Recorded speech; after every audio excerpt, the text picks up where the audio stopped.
Pakistan inactive नहीं है। पाकिस्तान बहुत एक्टिव है, बहुत एक्टिव और कंस्ट्रक्टिव रोल प्ले कर रहा है, इस बात को आप समझिएगा। पर पाकिस्तान जो है एज अ मीडिएटर है। पाकिस्तान अपना जो बाकी रीजनल कंट्रीज है, जैसे कि कतर हुआ, तुर्की हुआ, सऊदीज हुआ, उन सबके साथ बातचीत कर रहा है, उसकी डिप्लोमेसी चालू है। उसका रोल कंस्ट्रक्टिव है पाकिस्तान का। आप ये समझिएगा वेस्ट एशिया के अंदर, जब वेस्ट एशिया में फाइनली कुछ डिप्लोमेटिक सोल्यूशन होगा, उसके अंदर पाकिस्तान का एक्टिव रोल होगा। अब मीडिएशन चाहे वो चाइना से करें, चाहे वो ईरान से करें, अमेरिका से करें, देखिए आज पाकिस्तान के ताल्लुक इन सब कंट्रीज के साथ अच्छे हैं, तो वो सबके साथ बातचीत कर रहे हैं। और साथ साथ वेस्ट एशिया की जो कंट्रीज है, जो इंपॉर्टेंट कंट्रीज है, उनके साथ भी एंगेज्ड है, तो उनकी एंगेजमेंट पूरी चल रही है। पर उसमें अगर कोई भी उनका सेंसिबल एडवाइजर होगा, वो यही कहेगा कि साहब आप बैठ के अब डिप्लोमेसी करवाइएगा और पाकिस्तान से बात करिएगा किस तरीके से हम इसको दोबारा फिक्स कर ले। और मेरे हिसाब से तो वही Pakistan is the best mediator under the circumstances.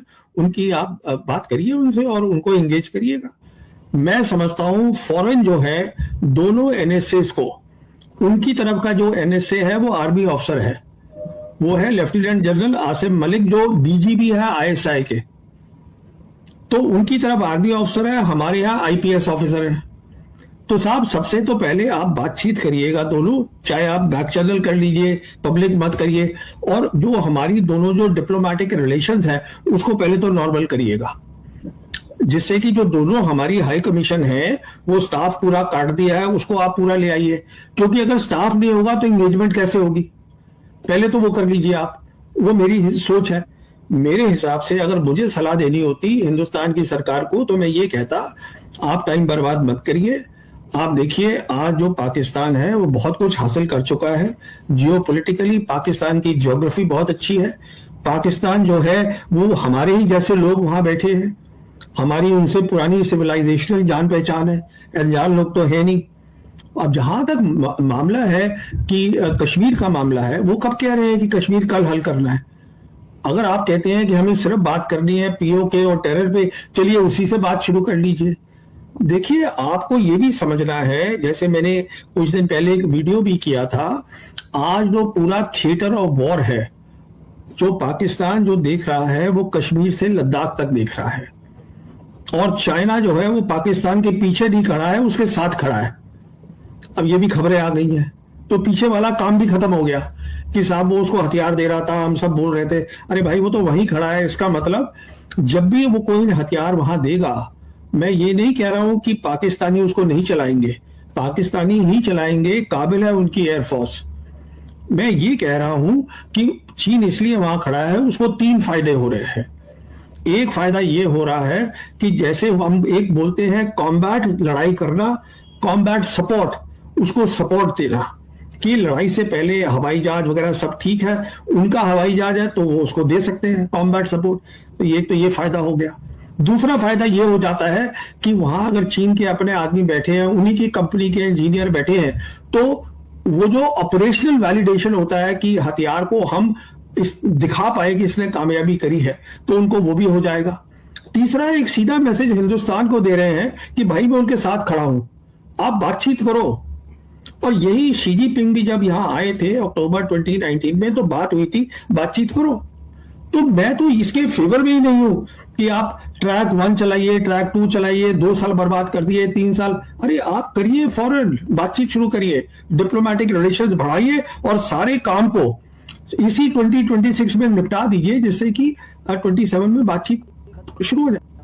आज पाकिस्तान जो है वो बहुत दूर तक सोच रहा है, गल्फ के आगे देख रहा है, सेंट्रल एशियन रिपब्लिक्स में देख रहा है, रशिया को देख रहा है। पाकिस्तान वहां पे कनेक्टिविटी बना रहा है। देखिए पाकिस्तान का जहां तक ताल्लुक है, उनके जो जनरल्स हैं और स्पेशली अब जैसे उनके फील्ड मार्शल आसिम मुनीर हैं, एक खास बात क्या है पाकिस्तान के आर्मी ऑफिसर की कि वो फॉरेन पॉलिसी भी समझते हैं, जियोपॉलिटिक्स भी समझते हैं और मिलिट्री मैटर्स भी समझते हैं। और जहां तक पाकिस्तान एयरफोर्स का सवाल है, वो एक प्रोफेशनल एयरफोर्स है। मैं देखिए आपका जो भी एडवर्सरी है, चाहे पाकिस्तान है, चाइना है, उसको रन डाउन करना कि वो ये है, और देखिए वो तो हमारे बारे में भी 10 बातें बोल सकते हैं, उससे हासिल क्या होगा? मैं ये कह रहा हूं, चलिए मैंने बहुत लंबा आपको इसका जवाब दे दिया। तरक्की के लिए हमें शांति चाहिए है। अगर हमें शांति चाहिए डेवलपमेंट के लिए, तो हमें पाकिस्तान के साथ बात करनी है। ये मैं आपसे कह रहा हूं, ये हमारे हित में है। अब वो प्रेशर डाल रहे हैं नहीं डाल रहे हैं, वो अंदर की पॉलिटिक्स जो है वो मुझे मालूम नहीं है, आपको भी मालूम नहीं है। जो आप और हम पढ़ते हैं वही हम बोल देते हैं। पर हमें तो ये सोचना है ना कि क्या ये हमारे को फायदा होगा? तो साहब उसका जवाब है जी हाँ, फायदा होगा, हमें करना चाहिए। नहीं नहीं, देखिए मैं ये कह रहा था कि पाकिस्तान आज वेस्ट एशिया में तो छाया ही हुआ है, वो सेंट्रल एशियन रिपब्लिक्स में भी अब जा रहा है, जो अच्छी बात है पाकिस्तान के लिए। वहां पर अब बातचीत हो रही है, हम कैसे पाइपलाइन लाएं उज्बेकिस्तान से, और वो और जो है कंट्री से बातचीत कर रहे हैं। अच्छा, उधर से फिर उनके जो प्रधानमंत्री हैं वो अभी जा रहे हैं शायद बांग्लादेश के टूर पर, और वो उनके एयरफोर्स के वो गए हुए थे बहुत सीनियर ऑफिसर कि हम आइएगा, हम आपको ट्रेनिंग देते हैं। तो कहने का मतलब ये है, पाकिस्तान जो है साउथ एशिया में भी फैल गया है। पाकिस्तान जो है बार बार बोल रहा है कि सार्क को आप रिवाइव करो। पाकिस्तान बार बार बोल रहा है कि हम तैयार हैं बात करने के लिए, पर हमारी शर्त है। शर्त क्या है? Mutual respect. हर मुल्क ये चाहता है कि म्यूचुअल रिस्पेक्ट से बातचीत हो। यही ईरान बोल रहा है अमेरिका को कि ये आप नहीं कर सकते ड्रामेबाजी कि 11 अप्रैल को आप 21 घंटे बात करें और उसके बाद निकल लें, तो आप आए किस लिए थे? तो कहने का मतलब ये है कि आज दुनिया बदल गई है। अगर हमें बांग्लादेश से, नेपाल से, किसी भी मुल्क से बात करनी है, पाकिस्तान को तो करनी हमें है, हमको एज ए इक्वल करनी है, जो हमें आदत नहीं है। हमारी सोच हमेशा ये रही है कि साउथ एशिया में हम सबसे बड़े हैं तो सब हमारी बात सुने, तो ऐसा नहीं होगा, क्योंकि आज हर मुल्क के पास ऑप्शंस है अलग अलग। तो हमें समझना है कि हमारे को किसमें फायदा हो। हम देखिए, प्रधानमंत्री खुद बोल रहे हैं कि करीबन वो क्या है 60 करोड़ 80 करोड़ लोग जो है उनको खाना नहीं मिल रहा है, उनको दे रहे हैं। तो हम, अगर हमारी हालत ये है तो हमें तो बहुत कुछ करना है ना। तो उसके लिए आप कनेक्टिविटीज खोलिएगा। हम कभी कहते हैं हम पाकिस्तान से बात नहीं करेंगे, हम ईरान से, छबार से निकल जाएंगे, इधर उधर निकल जाएंगे। अरे साहब, उनसे बात कर लीजिए, कनेक्टिविटी है, सब कुछ है। प्रॉब्लम क्या है? अब ये कि वो पहले भी उन्होंने धोखा दिया था, ये कोई तरीका थोड़ी ना हुआ कि पहले ये हुआ। देखिए उनकी भी वो है जैसे बोलते हैं ग्रीवियंसेस हैं कि साहब आप ये करते हैं, आप वो करते हैं। देखिए मुख्तसर बात ये है कि आपको पाकिस्तान से बात करनी पड़ेगी। आप आज करें, कल करें, परसों करें, वो आपकी मर्जी है। ना करना is not a option, just as for America diplomacy ना करना is not a good option. ये वही बात है बस।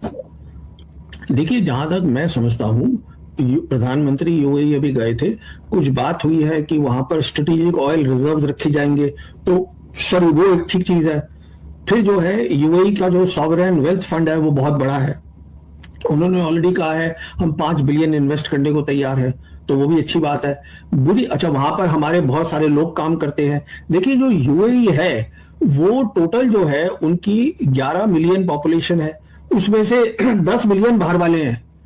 इमराती जो है सिर्फ 1 मिलियन है। अच्छा, उसमें भी इनके 7 अलग अलग वो हैं। अच्छा, उसमें भी इनमें तालमेल नहीं है। शारजा कुछ सोच रहा है, ये दुबई कुछ सोच रहा है, अबू धाबी कुछ सोच रहा है। तो कहने का मेरा मतलब ये है, अगर आप जियो पॉलिटिक्स देखिएगा तो उसमें हमें गलती है वहां जाना। उसका रीजन क्या है कि हमारा जो है यूएई, इजराइल और अमेरिका, ये तीनों एक साथ खड़े हैं। अब जैसे खबर आई है कि नेतन्याहू सीक्रेटली यूएई गए थे, अब यूएई डिनाई कर रहा है उस बात को। हमको मालूम है वहां पर उनका आयरन डोम दिया गया। तो आई डोंट थिंक प्रधानमंत्री का वहां जाना, ये वही बात हो गई 25 फरवरी को वहां उसको इजराइल जाना लड़ाई से पहले। तो मैं समझता हूं कि प्रधानमंत्री के बजाय अगर हमारे कोई और मिनिस्टर चले जाते, तेल मंत्री चले जाते, कोई और चले जाते, तो वो ठीक रहता, क्योंकि हमारे नेशनल इंटरेस्ट है। पर हमें अपनी इंटरनेशनल स्टैंडिंग भी देखनी है, और हमारी इंटरनेशनल स्टैंडिंग आज मैं समझता हूं हमारे लिए ब्रिक्स इंपॉर्टेंट है। मैं समझता हूं हमारे लिए ये सऊदी अरेबिया है और जो जीसीसी बाकी कंट्रीज है, जो सोच बन रही है जिसमें पाकिस्तान भी शामिल है, तुर्की भी शामिल है, ये सब चीजें हमारे लिए इंपॉर्टेंट है। हमें पसंद आए ना आए, पर हम जो है वो दूसरी साइड से अपने आप को आइडेंटिफाई कर रहे हैं, जिसकी मुझे उसका कारण क्या है अब वो सरकार जानती है। ये डिफेंस की जो बात है, डिफेंस की बात एक बहुत पोली पोली बात होती है। वो क्या डिफेंस है आप मुझे बताइए यूएई में। ठीक है उनके पास आर्म्ड फोर्सेज है, मैं समझ गया इस बात को, पर कहने का मतलब ये है मेन बात क्या है, उनके पास पैसा है, उनके पास तेल है, और वहां हमारा डायस्पोरा है बहुत बड़ा। ये बात तो समझ में आ जाती है मुझे। हमें अपना इंटरेस्ट देखना है, पर साथ साथ हमें ये देखना है कि